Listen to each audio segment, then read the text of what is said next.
Molemmat huutaa.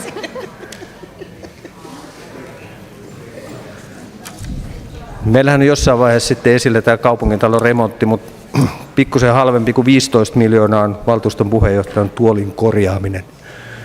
Voi jäädä vähän halvemmaksi. Tänään ei toi näyttö tai toi projektori toimi. Mulla näkyy täällä kyllä kaikki. Eli kohta kun otetaan läsnäolijat ja aloitetaan kokous, niin puheenvuoropyynnöt ynnä muut näkyy kyllä mulla täällä, vaikkei ne nyt teille tuolla näykää.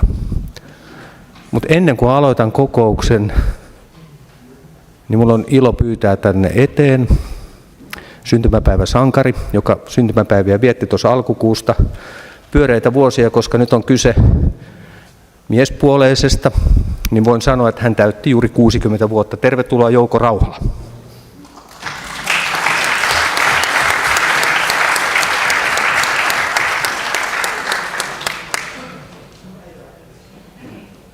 Kiitoksia tästä muistutuksesta vielä kerran, miten moni tämän iän saavuttanut tunnistaa ehkä, niin kuulostaa pahalta, kun katsoo kaveria, niin näyttää vielä pahemmalta, mutta ei se mitään, kun ei tunnu missä.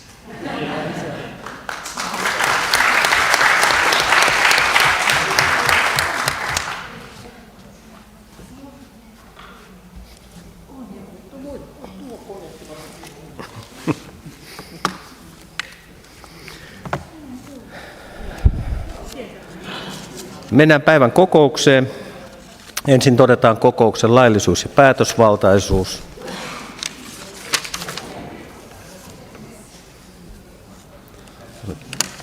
Ensin ykkönen.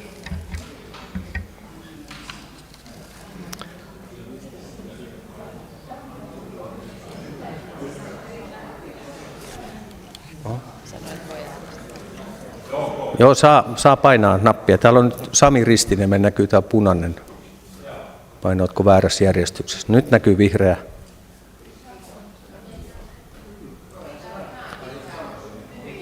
No joo, se on rikki. Se korjataan heti valtuuston puheenjohtajan tuolin korjauksen jälkeen. Ei ole Päivi Pirtillä, sulle ei vielä näy eikä Riitalla. Eli ensin numero 1 ja sen jälkeen numero 2. Päivillä näkyy nyt punaisena. Ensin numero 1 ja sitten numero 2.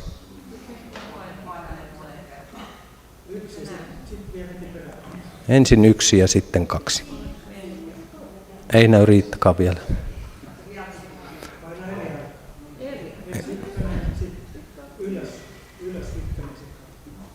Ensin 1, sitten 2. Päivi näkyy nyt vihreänä ja Riitta näkyy vihreänä. Ja nyt näyttää siltä, että paikalla on 50 valtuutettua. Poissaolosta ovat tiedottaneet seuraavat valtuutetut: Joona Mielonen, Ilari van der Steen, Arttu-Petteri Klami, Alisa Hyytiäinen, Kim Suores ja Sami Hohti. Ja tilalle kutsuttu varavaltuutetut Seija Piipponen-Pekkola, Susanna Blumberg, Kimmo Duffa, Matti Koski, Milla Tuomela ja Päivi Leijamaa. Läsnä siis 50 valtuutettua, todetaan kokous lailliseksi ja päätösvaltaiseksi. Siirrytään pykälään 84. Pöytäkirjan tarkastajat. Vuorossa ovat valtuutetut Sami Hohti ja Mia Holmberg. Koska Sami on poissa, niin kuka on seuraava?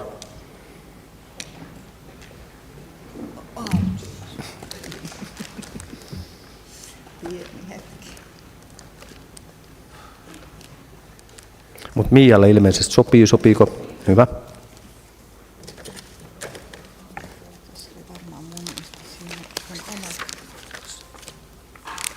Onko se tämä?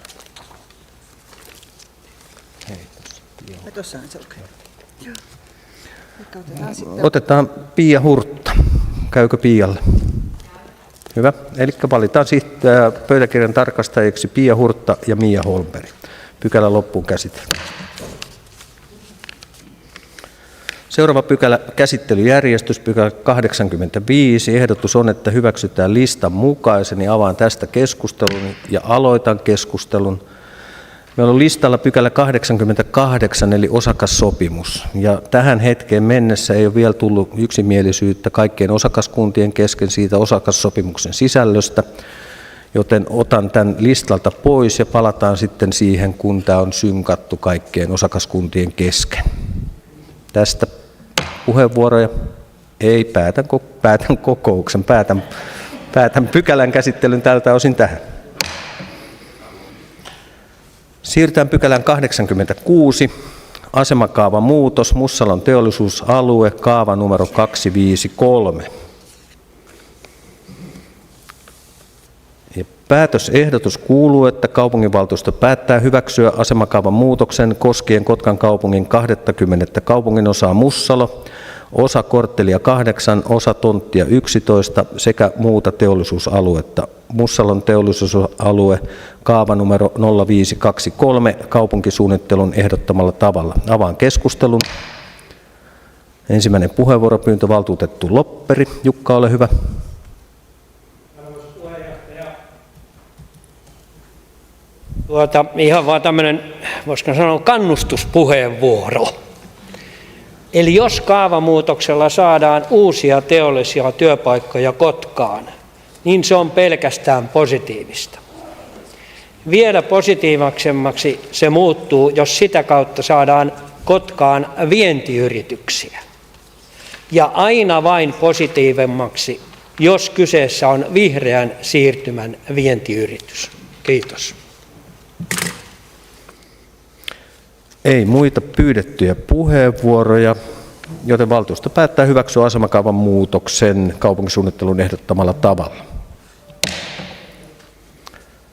Seuraava pykälä, pykälä 87, Kotkan Energia Oyn ja Kuntarakennus Oyj:n välinen yritystodistusohjelma. Ehdotus kuuluu, että kaupunginvaltuusto ottaen huomioon kuntalain 129. pykälän takausten myöntämiselle asettamat edellytykset ja Euroopan unionin säännökset kielletystä valtiontuesta päättää Kotkan Energia Oyn yritystodistusohjelman takausprovision olevan 0,5%. Provisio lasketaan koko vuoden aikana Kotkan Energia Oyn liikkeellä lasketuista velkakirjoista joulukuun lopussa ja maksetaan määräytymisajankohtaa seuraavan tammikuun loppuun mennessä. Kaupunki takaa edelleen Kotkan Energia Oyn yritystodistusohjelman. Avaan keskustelun. Ei pyydettyjä puheenvuoroja, joten tämä tulee valtuuston päätökseksi. Pykälä 88 vedettiin listalta pois, joten siirrytään pykälään 89. Ja tässä vaiheessa kerron, että kaupunginjohtaja itse on pyytänyt jäävätä itsensä, joten pyydän Esaa poistumaan.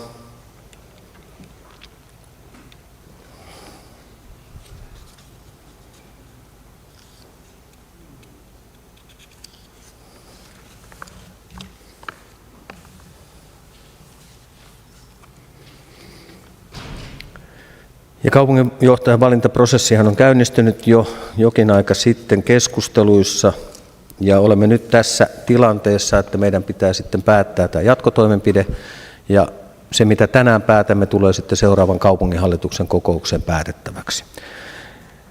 Ja meillä on ehdotus, jossa kaupunginvaltuusto päättää, kolmeosainen ehdotus, että kaupunginvaltuuston hallintosäännön 3. luvun 1. pykälän nojalla päättää, että kaupunginjohtaja valitaan toistaiseksi voimassa olevaan virkasuhteeseen.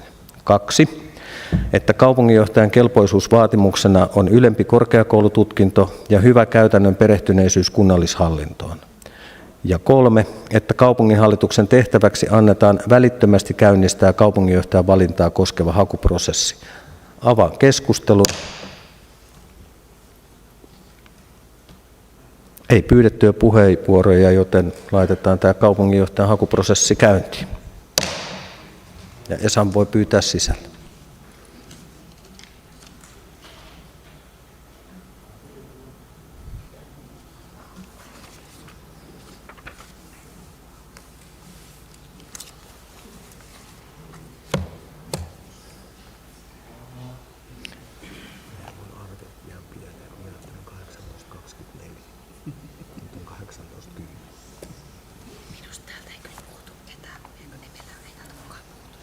50 oli kuitenkin laitos.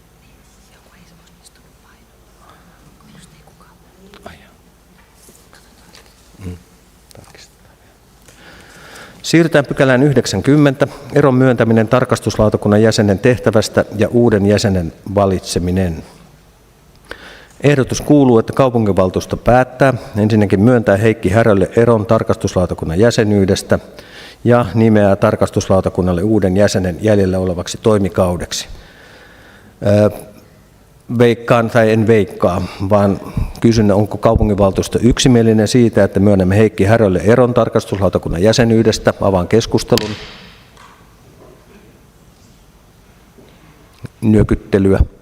Mennään päätöksen toiseen osaan.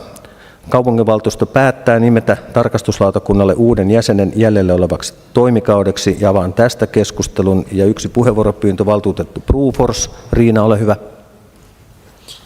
Kiitoksia puheenjohtaja. Kokoomus RKP-valtuustoryhmä esittää tarkastuslautakuntaan uudeksi jäseneksi Richard Webb. Ehdokkaita riittävä määrä, joten valtuusto päättää tarkastuslautakunnan uuden jäsenen jäljellä olevaksi toimikaudeksi ja hänen nimi on Richard Webb. Pykälä loppuun käsitelty.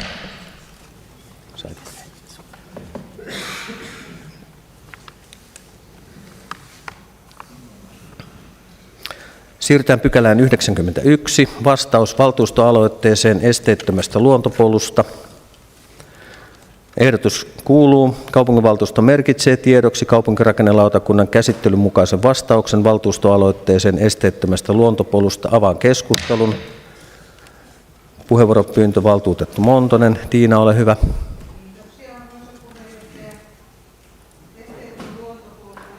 On mun mielestä sellainen asia, että se kyllä kuuluisi jokaiselle kotkalaiselle, että voisi edes jossakin luonnon helmassa kulkea niin, että siellä myös pyörätuolilla ja rollaattoreilla ja vaikka lastenvaunuilla ja muilla voisi liikkua. Ja siksi olenkin iloinen siitä, että tämä vastaus on nyt hiukan muuttunut positiivisemmaksi, vaikka näyttää siltä, että sitten rahoitusta ehkä jossain vaiheessa tullaankin pyytämään. Mutta toivon, että me kaikki ajatellaan sitä sitten, jos sellainen vaihe tulee, että on tällainen yhdenvertainen ajattelu liikkumisen mahdollistamisen suhteen. Kiitos Tiina. Ja kaupunginvaltuusto merkitsee tiedoksi kaupunkirakennelautakunnan käsittelyn mukaisen vastauksen valtuustoaloitteeseen esteettömästä luontopolusta. Tämä tulee valtuuston päätökseksi. Ja pykälä 92, vastaus valtuustoaloitteeseen uimalaitureista. Ehdotus kuuluu, että kaupunginvaltuusto merkitsee tiedoksi kaupunkirakennelautakunnan käsittelyn mukaisen vastauksen valtuustoaloitteeseen uimalaitureista. Avaan keskustelun. Ei pyydettyjä puheenvuoroja, joten keskustelu asiasta päättyy ja valtuusto merkitsee tiedoksi kaupunkirakennelautakunnan käsittelyn mukaisen vastauksen valtuustoaloitteeseen uimalaitureista.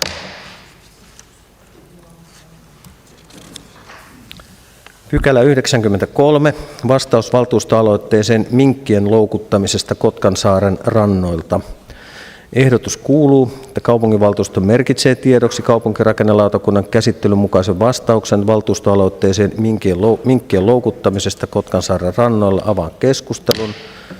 Puheenvuoropyyntö valtuutettu Kriinari. Leena, ole hyvä.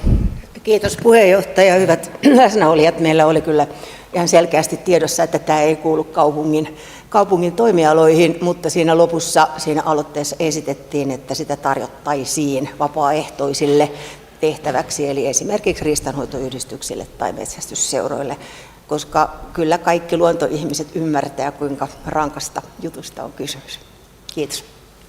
Kiitos Leena. Ei muita pyydettyjä puheenvuoroja, joten valtuusto merkitsee tiedoksi kaupunkirakennelautakunnan käsittelyn mukaisen vastauksen valtuustoaloitteeseen minkkien loukuttamisesta Kotkansaaren rannoilla. Pykälä loppuun käsitelty. Siirrytään pykälään 94. Vastaus valtuustoaloitteeseen kyberturvallisuuden edistämisestä kaupungin hallituksessa, omistajaohjauksessa ja lautakunnissa. Kokoomus RKP-valtuustoryhmän aloite ja ehdotus kuuluu: kaupunginvaltuusto merkitsee tiedoksi yllä olevan vastauksen aloitteeseen kyberturvallisuuden edistäminen kaupunginhallituksessa, omistajaohjauksessa ja lautakunnissa. Avaan keskustelun. Ensimmäinen puheenvuoropyyntö valtuutettu Rauhala. Jouko, ole hyvä. Arvoisa puheenjohtaja, hyvät valtuutetut, kokoomus RKP-valtuustoryhmän puolesta niin mä haluan kiittää tämän valtuustoaloitteen vastauksen laatimiseen osallistuneita tästä saadusta vastauksesta ja etenkin siitä, että tähän meidän toiveeseen asian pikaisesta käsittelystä on vastattu. Kuten tuossa aloitteessakin todetaan, sen taustalla on ajatus suojata päätöksentekijöitä ja päätöksentekoa tietoturvallisuuteen kohdistuvan hyväksikäytön ja häirinnän uhalta ja toisaalta näyttää esimerkkiä ja herätellä kuntalaisiamme asiakokonaisuudessa. Tämä tavoite tuli mielestämme pääosin saavutetuksi. Vastauksen taustatiedoissa todetaan, että valmistelun pohjaksi on selvitetty muiden kuntien ja organisaatioiden toimintatapoja kyseiseen toimintamalliin liittyen. Me pidetään tämän tyyppistä muiden tekemisestä opinhakua lähtökohtaisesti hyvänä asiana. On kuitenkin myös niin, että kiitetyn kaupunkistrategiamme Pojun 3 yhteinen Kotka sisältämä strateginen tavoite kokonaisturvallisuuden kärkikaupunki voitaisiin myös lukea kannustimena, jopa velvoitteena toimia jopa nyt valittua linjaa selkeämmin suunnannäyttäjän roolissa muun kuntakentän suuntaan. Asian käytäntöön viemisen vahvistamiseksi toivomme saadun vastauksen käsittelyä kaupungin luottamustoimielimissä ja vastuualueilla. Kiitos. Kiitos Jouko. Ei muita pyydettyjä puheenvuoroja, joten valtuusto merkitsee tiedoksi vastauksen aloitteeseen kyberturvallisuuden edistäminen kaupunginhallituksessa, omistajaohjauksessa ja lautakunnissa. Pykälä loppuun käsitelty. Siirrytään pykälään 95, valtuustoaloitteet. Avaan keskustelun. Ensimmäinen puheenvuoropyyntö valtuutettu Klemola. Riitta, ole hyvä. Kiitos. Aloitteemme nimi on maastopysäköinti ja sakotus kuriin. Tässä on perusteluja jonkun verran.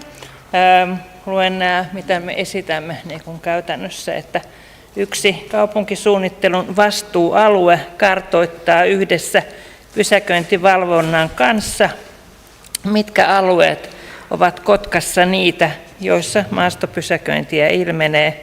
2. Selvitetään näiden alueiden tai alueosien muuttaminen viralliseksi pysäköintialueeksi tai pysäköinnin mahdollistaminen esimerkiksi tielevikkeellä. Vaihtoehtoisesti, jos selvityksen mukaan pysäköinti näillä alueilla tai niiden osilla ei ole mahdollista, niin alueelle laitetaan hyvin selkeät pysäköintikiellot. Näin voitaisiin paremmin ohjata kuntalaisia oikeaan pysäköintiin. Lisäksi vältymme suurelta mainehaitalta, joka on syntynyt pysäköintivalvonnan vaihtelevista käytännöistä koskien maastopysäköinnistä sakottamista. Aloitteen tekijät: Keskustan valtuustoryhmä, Riitta Klemola ja Sanna Saikkonen. Kiitos Riitta. Keskustaryhmän aloite lähetetään kaupunginhallituksen valmisteltavaksi. Seuraava puheenvuoropyyntö valtuutettu Griinari. Leena, ole hyvä. Kiitos puheenjohtaja ja hyvät läsnäolijat. Vihreiden valtuustoryhmä tekee aloitteen tästä hajusteista ja siihen puuttumisesta kouluissa. Tällä hetkellä tämä nuorten hajusteiden käyttö on lisääntynyt ihan valtavasti ja se aiheuttaa paljon ongelmia sekä oppilaille että opettajille, joilla se on jo ihan työsuojeluasia. Tiedän, että Kotkan kaupunki on tehnyt jo paljon tämän eteen, koulutoimi on ollut ahkerana, mutta se vaikutus ei vielä näy. Ja siksi esitämme, että Kotkan kouluissa pidetään tiukasti kiinni tästä hajusteettoman tilan määräyksestä ja sen merkitystä korostetaan oppilaille vielä enemmän. Kiitos. Onko lähetetty kirjallisena tämä aloite?